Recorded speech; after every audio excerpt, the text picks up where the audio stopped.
भी अभी डिस्कस करेंगे। लेकिन एक मज़ेदार बात, ऐसा हमारे साथ भी होता है, हमें से कोई जो है कंट्रोल कर रहा होता है, हमें सजेशन दे रहे होते हैं, ठीक है, इंस्ट्रक्शन दे रहे होते हैं, और हम भी अपनी ख्याली दुनिया में बच्चे जो है खोए रहते हैं।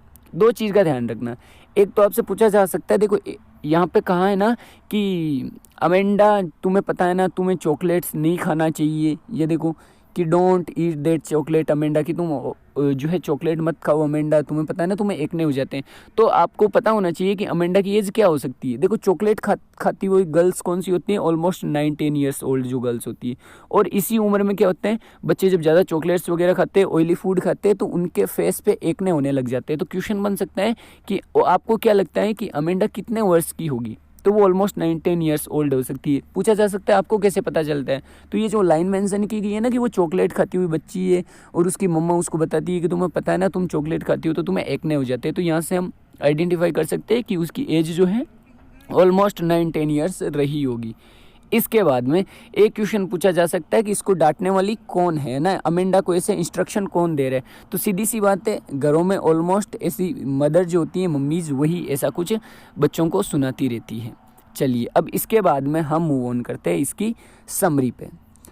अमेंडा की जो समरी है, this article is about Amanda summary, ये जो आर्टिकल दे रखा है ये अमेंडा जो पोइम है उसकी समरी है। Its poet is Robin Klein, इसके पोइट रोबिन क्लेन है। The poem focuses on the upbringing of a small child, ये जो पोइम है फोकस करती है कि कैसे एक छोटे से बच्चे को अपब्रिंग किया जाए, यानी सुधारा जाए, उसको आगे बढ़ाया जाए। हुज नेम इज़ अमेंडा, जिसका नाम अमेंडा है। It focuses on the struggles which a child is facing, ये जो पोइम है वो इस चीज़ पे फोकस करती है कि एक छोटा सा बच्चा कैसे स्ट्रगल को फेस करता है, जब उसको इंस्ट्रक्शन दिए जाते हैं, कंट्रोल किया जाता है, तो वो कैसे इस चीज़ को फेस करता है। Poet Robin Klein makes the important point, यहाँ पर पोइट जो है रोबिन क्लेन वो बहुत इंपॉर्टेंट पॉइंट को क्या करते हैं, बनाते हुए कहते हैं that the children should never be deprived of their freedom, कि बच्चों की कभी भी जो फ्रीडम है उसको डेप्रिवाइड नहीं किया जाना चाहिए, यानी उनकी फ्रीडम को उनसे डेप्रिवाइड, अलग, अपार्ट नहीं किया जाना चाहिए। हाउएवर, हालांकि इट इज़ द पेरेंट्स, वो पेरेंट्स ही होते हैं, वो are responsible for the proper upbringing of their child, जिनकी प्रॉपर रेस्पॉन्सिबिलिटी होती है कि वो अपने बच्चों को अपब्रिंग करें, यानी आगे अच्छे से सुधारें और उनको आगे बढ़ने का मौका दें। But that should not make the children feel imprisoned, लेकिन इसका मतलब ये नहीं कि वो बच्चों को इम्प्रिजन कर दें, यानी बिल्कुल कैदी बना दे। Here Amanda is ready to be acceptable by society, यहाँ पे अमेंडा बिल्कुल तैयार है कि सोसाइटी की जो भी एक्सेप्टेबल चीज़ें हैं उनको वो एक्सेप्ट करेगी।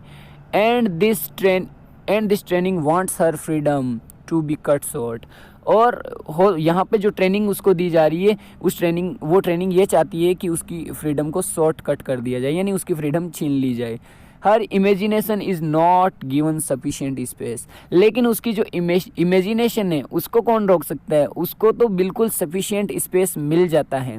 And therefore it is making her annoyed, और इसलिए उसकी जो फ्रीडम है उसके बीच में ये जो बीच में प्रॉब्लम आती है ना, ये उसकी जो फ्रीडम है उसको क्या करती है, एनॉयड करती है, इरिटेट करती है।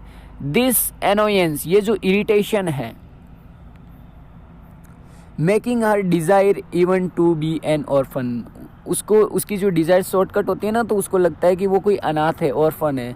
This continues annoying was making her Moody too much, और ये बार बार उसको ऐसा एनोय करना, इरिटेट करना उसको बहुत मूडी बना देता है, क्योंकि फिर क्या होता है, बार बार कहने के बाद में ना बच्चा ढीठ हो जाता है, तो वो भी क्या करती है, इन सारी चीज़ों को छोड़ के अब जो है एनोइंग टाइप हो जाती है। Hence the whole trajectory of this poem is something which we are all very much familiar, यानी इसके अंदर जो भी ट्रांजेक्ट्री है, जो भी सिचुएशन है, उससे हम बहुत ज़्यादा फेमिलियर है, यानी ऐसा बहुत से बच्चों के साथ होता है, डांटना फटकारना और बच्चों को लगना कि ये सब हम पे क्या कर रहे हैं, जुल्म ढा रहे हैं, तो बस वही चीज़ है। चलिए अब ओरिजिनल समरी पे मूव ऑन करते हैं।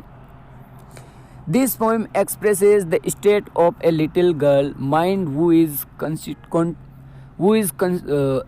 constantly instructed about do's and don'ts by her mother, कि ये जो पोइम है एक्सप्रेस करती है एक लिटिल सी गर्ल के माइंड के बारे में, जिसको कंटिन्यूली क्या किया जा रहा है, इंस्ट्रक्ट किया जा रहा है कि उसको क्या करना चाहिए और क्या नहीं करना चाहिए, और ऐसा इंस्ट्रक्शन उसकी मदर दे रही है।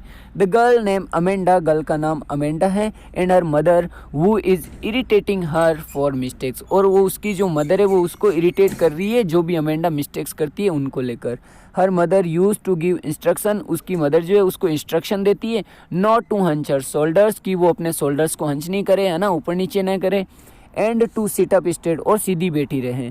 हर mother reminds her to finish her homework, उसकी मदर जो उसको रिमाइंड करती है, याद दिलाती है कि क्या तुमने अपना होमवर्क फिनिश कर लिया।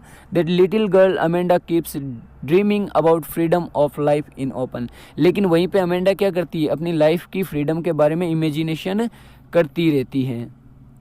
इसके बाद में दे रखा है, her mother also feels that she is sitting in a very lethargic manner, उसकी मदर जो वो फील करती है कि वो जैसे बैठी हुई है वो बिल्कुल लेथार्जिक मैनर है, यानी बिल्कुल लेजी मैनर में बैठी हुई है, सुस्त सी। टू दिस, इसको देखकर Amanda imaginations herself as a mermaid swimming freely and joyously in the light green sea. अब जब उसकी मदर उसको डांटती है कि तुम ऐसे लेथार्जी क्यों मैनर में बैठी हो, तो वो इमेजिनेशन करती है कि वो कोई मरमेड है, यानी एक फिश है, और स्विमिंग कर रही है बिल्कुल फ्रीली और बहुत एंजॉय कर रही है किसी एक लाइट ग्रीन सी में। सी वॉन्ट्स टू लिव एक काम एंड रिलैक्सिंग लाइफ, वो चाहती है कि वो बिल्कुल एक काम यानी शांत और रिलैक्सिंग लाइफ जिए इन द ब्यूटीफुल ग्रीन सी, उस ग्रीन सी में। फर्दर आगे, her mother drags Amanda out of her dreams by asking, आगे जो उसकी मदर उसको ड्रैग करती है, खींचती है अमेंडा को उसके ड्रीम्स के बारे में पूछकर, whether she clean her room and shoes और नॉट, कि उसने अपने रूम को और अपने जो शूज है उनको क्लीन किया या नहीं। Amanda has another day dream, अब अमेंडा जो है वो फिर एक ख्याली दुनिया में खो जाती है, डे ड्रीम में, यानी जागती हुई सपने देखती है, और क्या सोचती है, इन विच सी इमेजिन्स हरसेल्फ, वहाँ पर वो खुद को इमेजिनेशन में लाती है, एज एन ऑफन, कि वो एक ऑफन है और वांडरिंग कर रही है, यानी घूम रही है बिल्कुल फ्रीली, उसके बेयर फुट है, इन गोल्डन साइलेंस, कि उसके बिल्कुल बेयर फुट है, यानी उसने पैरों में कुछ भी नहीं फेर रहा है, और बिल्कुल गोल्डन साइलेंस वहाँ पे है, एंड अनइंटरप्टेड फ्रीडम, और उसकी फ्रीडम बिल्कुल अनइंटरप्टेड है, यानी कोई भी उसको इंटरप्ट नहीं कर रहा है, बाधा नहीं डाल रहा है उसकी फ्रीडम में। She utters that she would have enjoyed her freedom then, और वो ऐसे अटर करती है, फील करती है ना, अटर करती है मतलब ऐसे सोचती है कि उसको जो है वहाँ पर बहुत मज़ा आ रहा है, बिल्कुल उसकी फ्रीडम है। By making the patterns of her bare feet on the sand, और वो अपने फीट से क्या कर रही है, वहाँ पर पैटर्न बना रही है अपने बेयर फीट से सैंड पे, मिट्टी पे।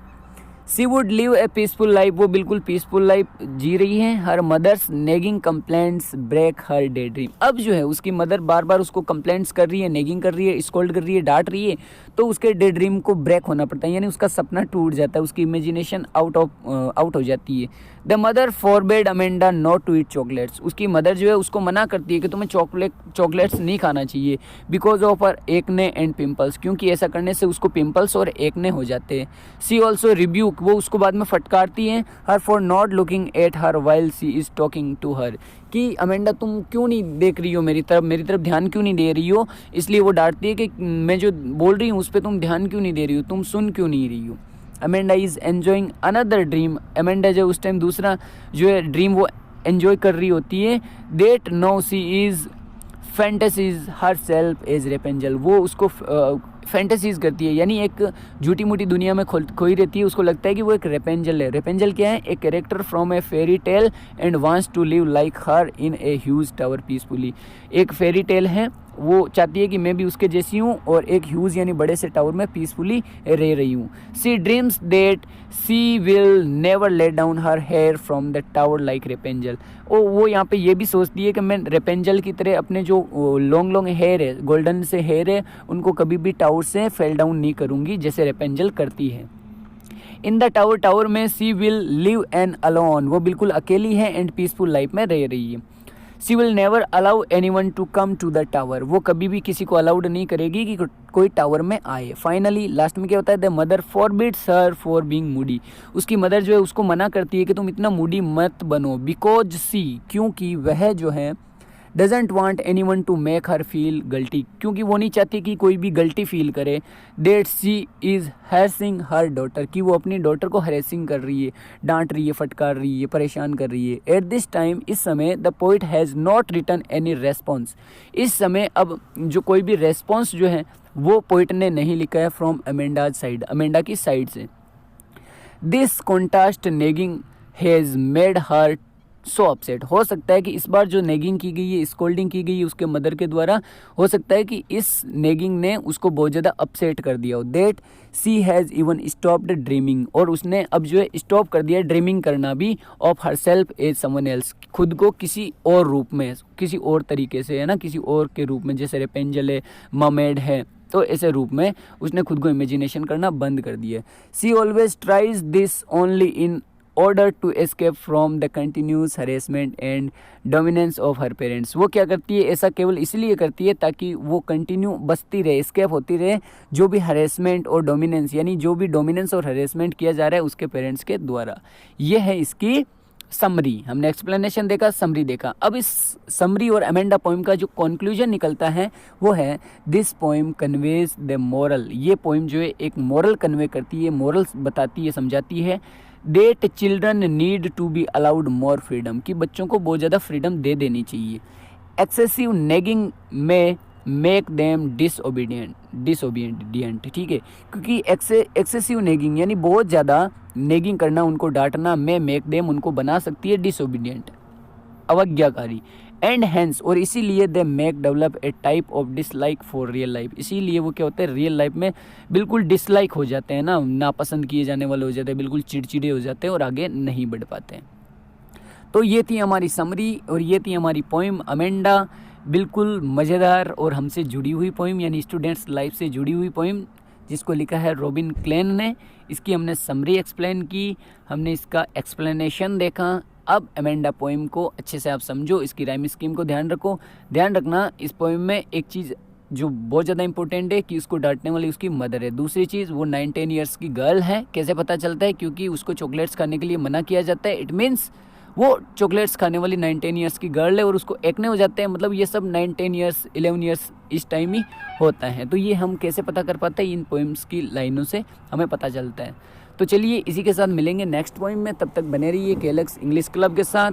जय हिंद, जय Bharat. Share, like and subscribe करना न भूलिए।